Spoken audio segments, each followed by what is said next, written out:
So recently I was given the opportunity to travel to New York City on scholarship. And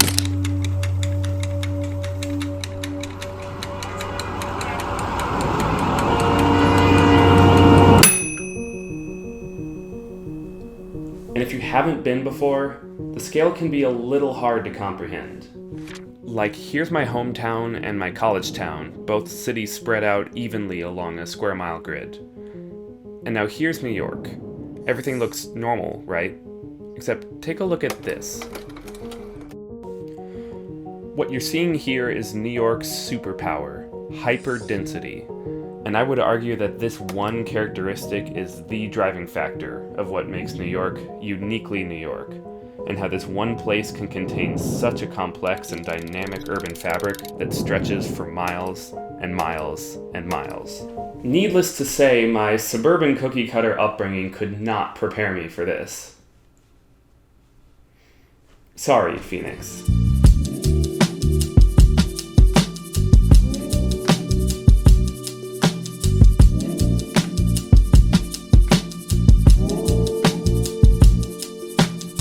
So to tackle this question of what New York's density means for its urban experience, I've boiled it down into 3 key factors: getting around, things to do, and spirit of place.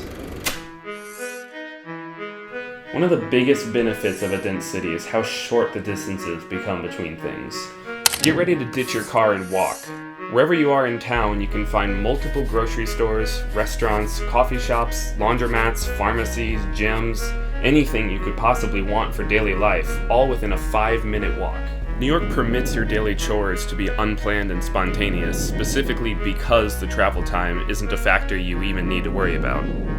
For more specific needs, the subway has you covered. Hurry, hurry, hurry, take the train. Okay, here's a bit of a hot take.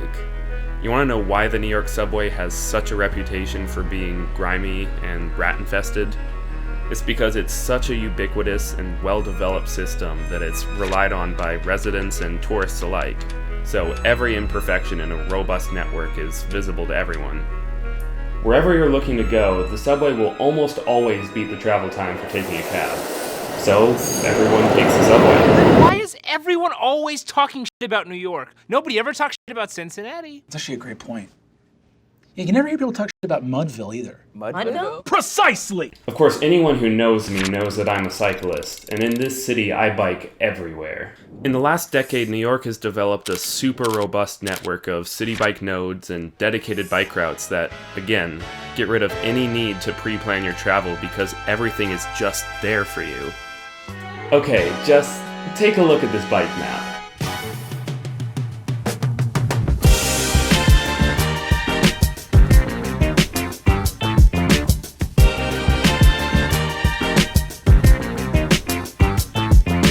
Biking in this city is so easy and fun that I found myself getting lost voluntarily just to explore the city more.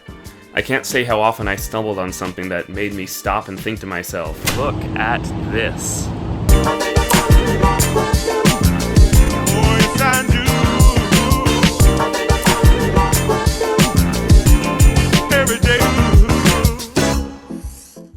So far I've talked about density as a catalyst for walkability, ease of access, and fantastic public transit. But all of this density doesn't just promote incredible urban design. It also inspires the people of this city to use their urban design for incredible things. Remember these maps from earlier? The same census data helps reveal another one of New York's superpowers, insane diversity to match its insane density. New York boasts some of the greatest ethnic diversity in the world, and it really shows. With apartment sizes being so small, cultural and social events happen in the public realm. Wherever I went in the city, I constantly stumbled upon impromptu gatherings that serve each community's needs, from birthday parties to chess, to concerts in the park, to freestyle rap ciphers, to bike polo, to questionable drumming. I'm at Union Square with a impromptu drummer who has used his crash cymbal exactly 3 times so far.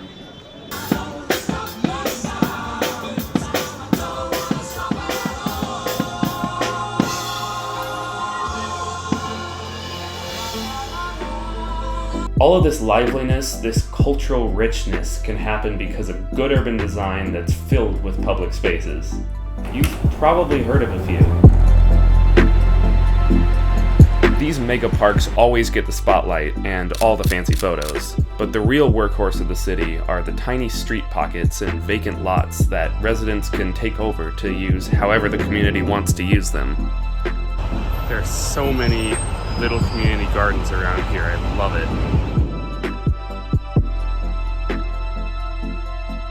And I can't forget about the storefronts and street life that give each neighborhood a unique identity and feel. From the tiny corner stores and coffee shops, to the massive market halls.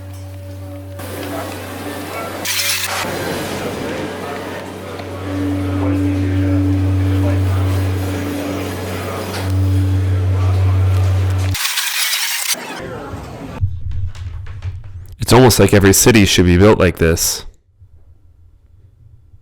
Anyway, all this to say, it's no wonder this city has always been home to famous museums and institutions that can thrive off of all this culture and diversity. Headed to MoMA right now. Today is my Whitney day. I'm at Noguchi. The Met. I am at PS1 right now. The Guggenheim. I got museums on my block like you got Cracker Barrels on your interstate.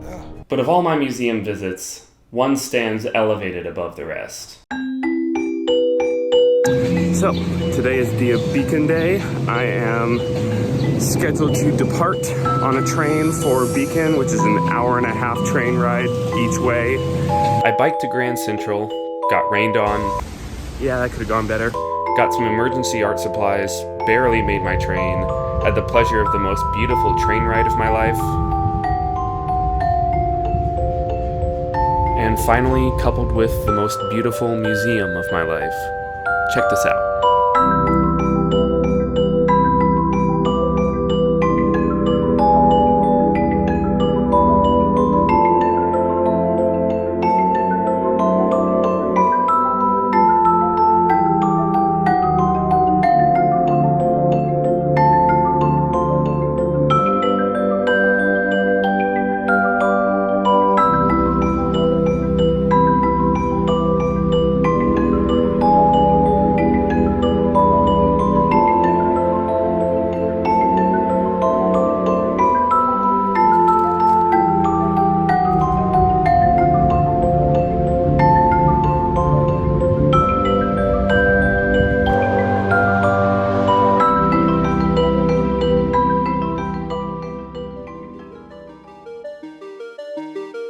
So I visited New York in June 2021, and I got there just in time to witness the city coming back to life after its first major lockdown.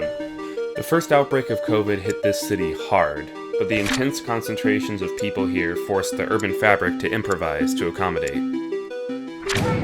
It's so exciting to me to see how much the streets have just been taken over by these restaurants. Like, every street you look at, you've got a restaurant that's taken over with tables, with shade coverings, all sorts of things. We'll see how much lasts, though, once things get back to normal. There's this New York Times article that really captures the energy of the city at that time, boldly proclaiming, "This is the summer, the youth own New York." And that's exactly how it felt when I was there. A renaissance of nightlife, artists turning boarded-up storefronts into canvases for graffiti art, young Brooklynites moving back downtown, and for a city that just a few months ago suffered so much, that made for something really special to witness. I'm at Empire Stores right now, one of my favorite places in the whole city, and the mask mandates were just lifted. This is the first weekend without them, and the energy here on a Thursday night is palpable. It is intoxicating.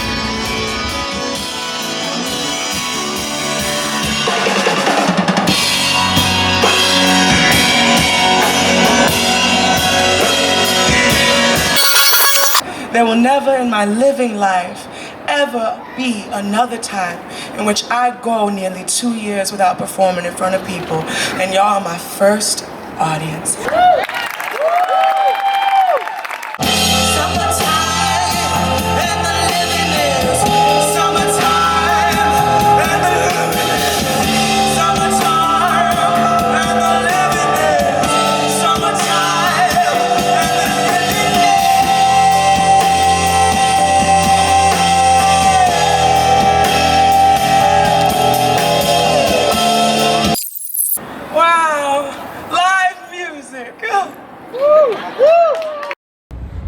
Friday night, right before Juneteenth.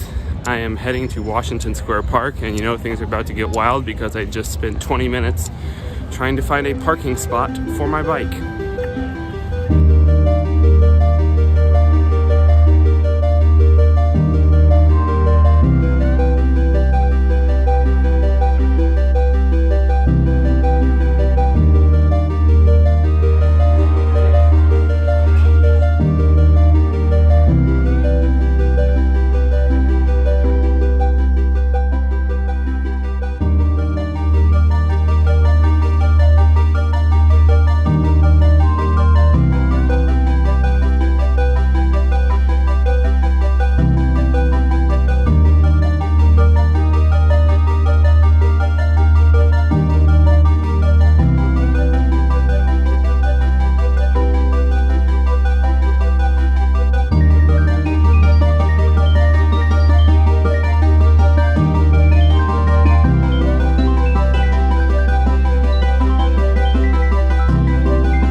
I'll admit it, I've fallen in love with this city. By the end of my 2.5 weeks here, I felt like I'd been living here my whole life. Only a city with this insane of density and diversity could produce such an amalgamation of culture, activity, energy, optimism, and life. And that's why I completely agree with this article. The summer of 2021 was the summer the youth owned New York.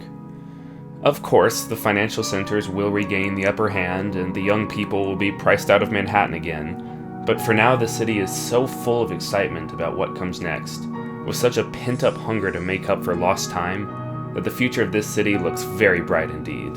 All in all, I've talked about all of the aspects of New York's density that I believe make it special.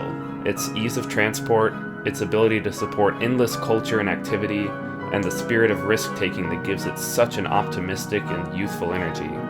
All I can say about my time here is, I love this city. it's been real, New York. I'll be back soon.